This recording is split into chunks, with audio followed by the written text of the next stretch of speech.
पाकिस्तान की डूबती नैया को नोमान और साजिद और साथ सऊ शकील एक दफ़ा फिर बचाने में कामयाब हो गए। पाकिस्तान लग ऐसा ही रहा था कि जब 90 रन की ट्रेल रहती थी और नोमान अली अंदर आ गए थे और पाकिस्तान के सारे रिकग्नाइज्ड बैट्समैन जो हैं पवेलियन के अंदर वापस चले गए थे, वहाँ पे नोमान और साजिद ने सऊद शकील का साथ दिया और पाकिस्तान को लीड दिलाने में कामयाब हो गया, जो कि बहुत इंपॉर्टेंट लीड थी। बॉलिंग में तो ये दोनों करते ही आ रहे हैं, लेकिन आज बैटिंग के अंदर भी इन दोनों प्लेयर्स ने पाकिस्तान की नैया को बचा लिया है। बात करते हैं पाकिस्तान की। हमने पहले ही बोला था कि पाकिस्तान के लिए बहुत इंपॉर्टेंट होगा आज दिन का पहला सेशन खेलना, बॉल पुराना करना। और जैसे ही बॉल पुराना हो रहा है, आप देखें पिच में कोई डीमंस नजर नहीं आ रहे। आज पहले सेशन में शान मसूद आउट हुए, जल्दी ही आउट हो गए थे। उसी तरह पोक कर गए, जब क्रीज में खड़े होकर ऑफ स्पिनर को खेलते हैं तो वो पोक करते हैं, या तो पहले ही अपना पैर प्लांट कर देते हैं या तो पीछे जाके वो खेलते हैं और उनका पैर पीछे उस तरह जाता नहीं है जब जाते हैं। और जब वो पहले से ही प्लांट कर देते हैं तो वो दूर वाला बॉल था, उसको बल्ला पोक होता है। और टेस्ट क्रिकेट के अंदर यही छोटी छोटी गलतियां होती हैं जिसकी वजह से आपको अपनी विकेट खो देनी पड़ती है। इसीलिए टेस्ट होता है ये आपका, इसलिए टेस्ट क्रिकेट के अंदर आपको टेक्निकली बहुत ज़्यादा साउंड बैट्समैन रिक्वायर्ड होते हैं कि जो कि can do the job for the team and the country. वहां पे उसके बाद फिर जब दूसरे प्लेयर आए, रिजवान अंदर आए। रिजवान जब गालिबन अंदर आए थे, चीज़ें बहुत ज़्यादा आसान थी। सच कुछ भी पिच के अंदर हो नहीं रहा था, बॉल पुराना हो चुका था, बहुत टाइम मिल रहा था, आराम से सिंगलें निकल रही थी, अगेंस्ट द स्पिन खेला जा रहा था। सऊ शकील ऑफ स्पिनर को ऑन खेल रहे थे, रिजवान ऑफ स्पिनर को कवर्स की तरफ खेल रहे थे।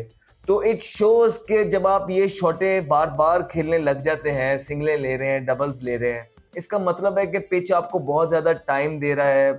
इतना जिप नहीं है पिच के अंदर, बॉल पुराना हो गया है। अपनी मर्जी से बैट्समैन खेल रहे थे, लेकिन उसके बाद हमने देखा कि गंदे शॉट मारे। रिजवान ने बीच में से स्वीप मारा, जो सीधा आउट हो गए, वो लेग बिफोर हुए। उसके बाद कोई उनका सर पैर नहीं था उस स्वीप शॉट का, बस आंखें बंद करके वो प्री प्लान मारते हैं। मोस्ट ऑफ द टाइम वो लगती हैं, लेकिन कहीं ना कहीं रिस्क इन्वॉल्व रहता है। जिस तरह आज वो ये शॉट मार के अपनी टीम को यूं ही बीच में छोड़ के चले गए, तो ये पाकिस्तान इस टाइम तक जब वो आउट हुए, रिजवान बड़े अच्छी कंडीशंस के अंदर, बैटिंग फेवरेबल कंडीशन के अंदर पाकिस्तान वो स्ट्रगलिंग। तो उसके बाद सलमान अली आगा आए। सलमान अली आगा भी उनको पहला ही बॉल हो गया और वो आउट हो गए, उसके बाद चले गए। आमिर जमाल आए। जब आमिर जमाल आए, लेग स्पिनर बॉलिंग कर रहा था, 2 आउट वो कर चुका था। जिस बॉल पे आमिर जमाल आउट हुए हैं, उससे पहले बेन स्टोक्स ने पॉइंट वाला जो फील्डर था उसको पॉइंट से निकाला और कवर्स की तरफ ले आए। उनको पॉइंट खाली करके दिया कि इफ़ यू कैन गो, आप पॉइंट की तरफ जा सकते हैं। फिर उसके बाद हुआ ये कि गुगली की, पहला गुगली किया लेग स्पिनर ने, उनके इंग्लैंड के लेग स्पिनर ने, वो इतना टर्न नहीं हुआ। उसके बाद दोबारा से अगला बॉल थोड़ा सा बाहर से उन्होंने गुगली किया। उनको आमिर जमाल को वो गुगली बिल्कुल पिक जज हुआ नहीं।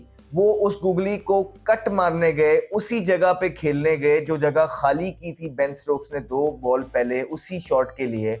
और जब वो खेलने गए, बॉल बजाए के वो लेग स्पिन समझे थे आमिर जमाल, लेग स्पिनर इधर को टर्न होता है, गुगली अंदर को आता है, तो वो गुगली उनको रीड नहीं हुई और वो लेग स्पिनर समझ के वो खेलने गए, कट मारने गए, बॉल अंदर आ गया, तो वो बिल्कुल क्रैम्प हो गए, इनसाइड एज लगा और अपनी विकेटों में बॉल चला गया।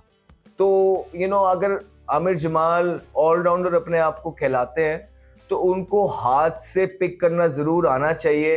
और वो बिल्कुल आज जिस तरह रिजवान टीम को छोड़ गए, सलमान अली गागा आउट हो गए, उसके बाद उनसे पाकिस्तान टीम को रन्स रिक्वायर्ड थे, जो कि उन्हें गुगली पिक नहीं हुई और बोल्ड होकर चले गए।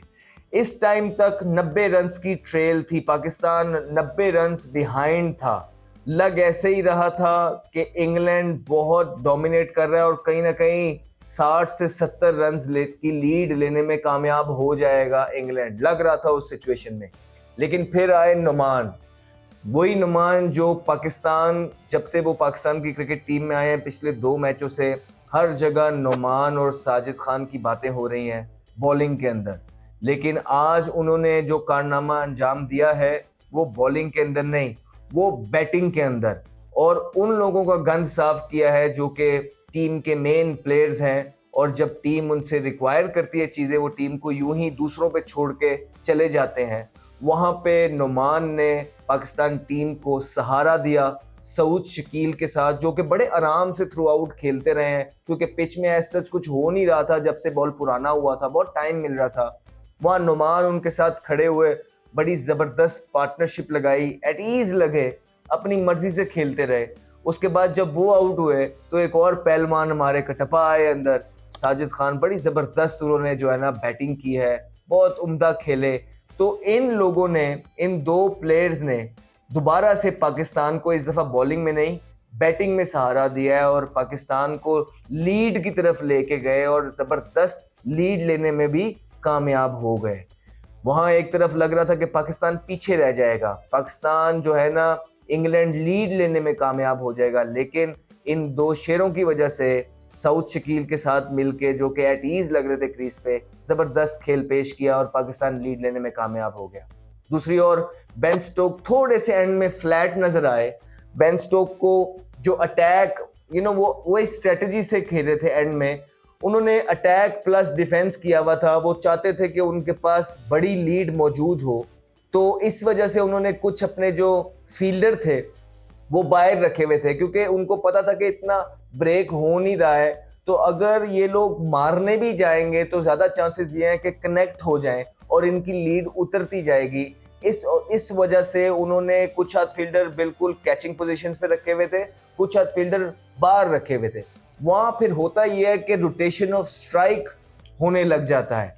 तो वहाँ पे नुमान जब आए और सऊद खेल रहे थे तो उनको रोटेट करने का मौका मिलता रहा और वो मज़े के साथ दोनों रोटेट करते रहे। वहाँ पे बेन स्टोक्स और इंग्लैंड की टीम जो है, they were waiting for things to happen. वहाँ पे उनको थोड़ा सा अटैक करना था, जो चीज़ें हम शान मसूद से डिमांड करते हैं, वहाँ पे ये लैक किए बेन स्टोक्स भी। वो इतने प्रोएक्टिव नज़र नहीं आए, वो वेटिंग गेम खेल रहे थे और ख़ुद ब खुद ही कुछ मिरेकल या विकेट गिरने का इंतज़ार कर रहे थे। ऐसा नहीं हुआ और जिसकी वजह से पाकिस्तान जो है एक तगड़ी लीड लेने में कामयाब हो गया।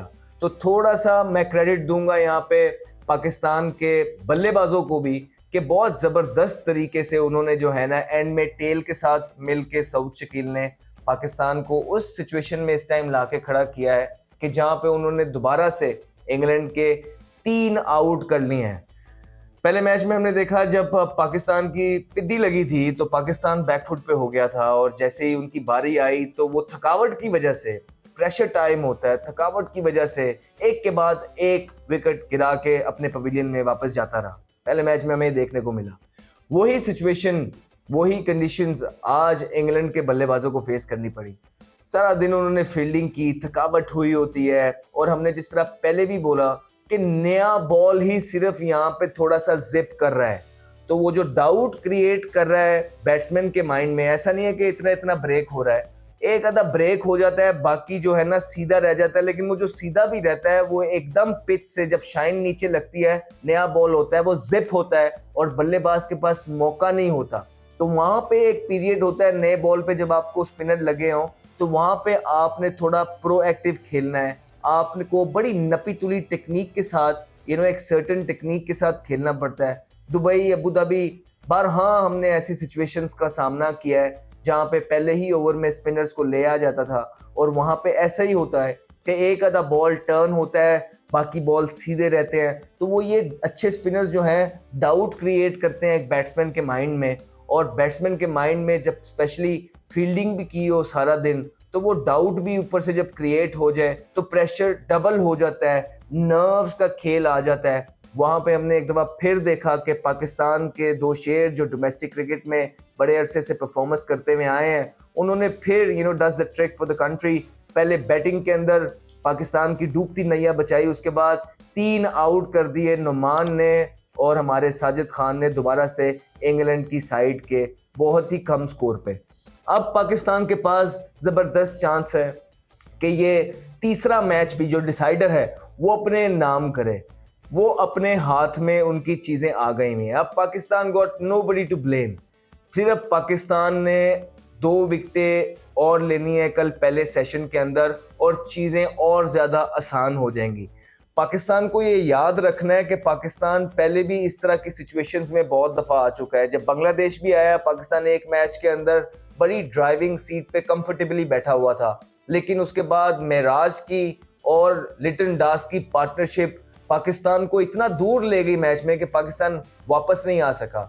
पाकिस्तान को ये नहीं भूलना है कि जब इस मैच के अंदर सिर्फ नए बॉल ने ही तंग किया है, जैसे ही बॉल 20 ओवर 22 ओवर 25 ओवर पुराना हो जाता है, चीजें आसान से आसान तर हो जाती हैं। पाकिस्तान ने 3 आउट कर लिए हैं उनके, लेकिन पाकिस्तान को ये नहीं भूलना है कि पाकिस्तान ने पास में भी ऐसी सिचुएशन से मैच अपने हाथ से गंवाया है। उनके जो रूट पड़े, और जो रूट इंग्लैंड के नंबर 1 बल्लेबाज हैं। हमें पता है कि जब उन्हें कंडीशंस मिलती हैं तो वो 200 रन की भी इनिंग खेलते हैं। हम बिल्कुल हमें इल्म है कि बेन स्टोक्स इंग्लैंड के लिए क्या कर सकते हैं। हमने पिछली इनिंग में देखा कि जेमी स्मिथ ने जबरदस्त लोअर ऑर्डर में आके 91 रन की इनिंग खेली। हमने देखा कि Atkinson can also hold the bat और वो काम कर सकते हैं। तो इंग्लैंड के पास अभी बैटिंग पड़ी है, बैटिंग मौजूद है, लेकिन जो डेंट था वो उनको पड़ गया है। जो अर्ली डेंट रिक्वायर होता है किसी टीम को पीछे ढकेलने के लिए, पाकिस्तान ने वो करके दिखाया है। और ना सिर्फ बैटिंग के अंदर उनकी टेल ने काम करके दिखाया सऊद शकील के साथ, बॉलिंग में भी उन्होंने 3 आउट कर लिए हैं। प्रेशर में होगा इंग्लैंड, इसमें कोई दो राय नहीं है। कोई गलती की गुंजाइश है नहीं इंग्लैंड के पास। अगर इंग्लैंड यहां से आके कल गलतियां करता है और पाकिस्तान 2 विकेटें लेने में कामयाब हो जाता है और जल्द ही इंग्लैंड की, तो इंग्लैंड के पास बाद में कोई चांस रहेगा नहीं। तो इंग्लैंड के पास आते साथ ही ऑब्वियसली उनकी मीटिंग्स होंगी, दे विल सिट टुगेदर, अपनी रिकवरी करेंगे, रिकवरी होके एक पर्पस, मेथड और प्लान के साथ आएंगे या आना चाहेंगे। होता है या नहीं होता ये तो कल पता चलेगा, लेकिन उनका भी कोशिश यही होगी। जिस तरह हम बात कर रहे हैं, हमने मैच देखा है कि सिर्फ नया बॉल ही है जो कि ट्रबल कर रहा है। जैसे ही बॉल पुराना होता है, बैट्समैन के पास गालिबन बहुत टाइम मिल जाता है, उनको भी ये पता होगा, वो भी कोशिश करेंगे कि किसी ना किसी तरीके से पहले टाइम किल करें। बैस बॉल को थोड़ा सा पॉकेट में डालना है, थोड़ा सा ट्रेडिशनल टेस्ट क्रिकेट की तरफ आना है, वह यहाँ पे थोड़ा सा टाइम लेना है, टाइम को किल करना है, बॉल को थोड़ा पुराना करना है। जैसे ही बॉल पुराना हो जाएगा, उसके बाद हमने देखा पाकिस्तान के बल्लेबाजों को और पहली इनिंग में इंग्लैंड के बल्लेबाजों को भी कि जिस तरह आराम से मैनेज हो रही हैं चीजें। तो इंग्लैंड कोशिश करेगा कि ये चीजें कल करे, और अगर ये करने में इंग्लैंड कामयाब हो जाता है और पाकिस्तान ने मौका दे दिया इंग्लैंड को इस मैच के अंदर वापस आने का, तो हमें ये नहीं भूलना है कि आखिरी बारी पाकिस्तान की होगी और चौथे या 5वें दिन you expect things to turn around. Pitch बहुत ज़्यादा डिटोरिएट करती है, क्रैक्स ज़्यादा ओपन हो जाते हैं, टारगेट का प्रेशर होता है और प्रेशर कैन डू एनीथिंग। ये हमने बारहा देखा है जब से बड़े हुए हैं। ये गेम ही प्रेशर का है, और जैसे ही आप पे प्रेशर आता है आप बहुत मज़े की गलतियां करने लग जाते हैं। तो पाकिस्तान ने मेक श्योर करना है कि कल जिस तरह 3 आउट कर लिया इंग्लैंड के, तो इसको रैप अप करने की तरफ जाए। दूसरी तरफ इंग्लैंड कोशिश करेगा कि पहले बॉल को पुराना करे और चीज़ों को फिर पार्टनरशिप डेवलप करे, जिस तरह हम पाकिस्तान से डिमांड कर रहे थे आज के मैच के अंदर, जब ओवरनाइट शान मसूद और सऊद शकील नॉट आउट खेल रहे थे और पाकिस्तान के 3 आउट थे। हम इनसे डिमांड कर रहे थे कि अब आपने अपना टाइम लेना है, बॉल पुराना करना है। और जैसे ही बॉल पुराना हुआ, कोई मुश्किलें हो नहीं रही थी वहाँ। ये आप यहाँ से भी अंदाज़ा लगा सकते हैं कि आपकी टेल ने बड़े आराम से रन्स किए। इसी तरह इंग्लैंड अब चाहेगा कि बॉल को पुराना करे और पार्टनरशिप लगाए, और पार्टनरशिप लगा के पहले जो ये पाकिस्तान की लीड है इसको उतारे और उसके बाद लीड चढ़ाना शुरू करे, और कोशिश करेगा कि ज़्यादा से ज़्यादा वो रन्स दे सके। पाकिस्तान के लिए मेरे ख्याल से आइडियल सिचुएशन तो यही होगी कि 100 स्कोर से नीचे का टारगेट मिल जाए। अगर मिल जाए तो ज़बरदस्त होगा, क्योंकि आखिरी दिन होता है, मतलब आखिरी इनिंग होती है, स्कोर बोर्ड का प्रेशर होता है, टारगेट का प्रेशर होता है। तो आप कोशिश करते हैं कि जब चीज़ें आपके हाथ में हो तो आप उसको अपनी मर्जी से चीज़ों को आगे लेके चलें। दूसरी तरफ अगर इंग्लैंड 200 रन का टारगेट देने में कामयाब हो गया, उनकी पार्टनरशिप लग गई, एक आधी सेंचुरी हो गई नीचे से, जो कि हमने बारहा देखा है इंग्लैंड के बल्लेबाजों को कि प्रेशर सिचुएशन से निकलना उनको आता है। अगर वो कल भी उसी तरह जिस तरह वो पहले पास में अपने टीम के लिए उन्होंने स्कोर किए हैं और अपनी टीम को इस प्रेशर से निकाला है, करने में कामयाब हो गए, तो मैच किसी भी तरफ जा सकता है। लेकिन अभी तक पाकिस्तान का पलड़ा भारी है, पाकिस्तान फेवरेट नज़र आ रहा है, लेकिन पाकिस्तान पास्ट में बहुत दफ़ा फेवरेट नज़र आया और उसके बाद ऐसी ऐसी चीज़ें कर देता है कि हम अपना सर पकड़ के बैठ जाते हैं। होपफुली वो मिस्टेक्स अब दोबारा दोहराई ना जाएं और शान मसूद अपनी प्रेस कॉन्फ्रेंस में आके ये ना कहें कि हाँ जी चीज़ तो हमारे हाथ में थी, हमने खुद ही दे दी। तो अब चीज़ें आपके हाथ में हैं, प्लान करके जाएं, प्लान करिए और चीज़ें एग्जीक्यूट करिए ग्राउंड के अंदर, बिकॉज इससे अच्छी अपॉर्चुनिटी पाकिस्तान टीम को मिलने नहीं वाली है। आपसे कल मिलते हैं अपडेट्स के साथ, कल देखते हैं कल के मैच में क्या होता है, हम भी देखते हैं, आप भी देखें, साथ जुड़े रहिए। Thank you. Henry, and he's got pumped for a big one. Talented young man, Ahmed Shahzad.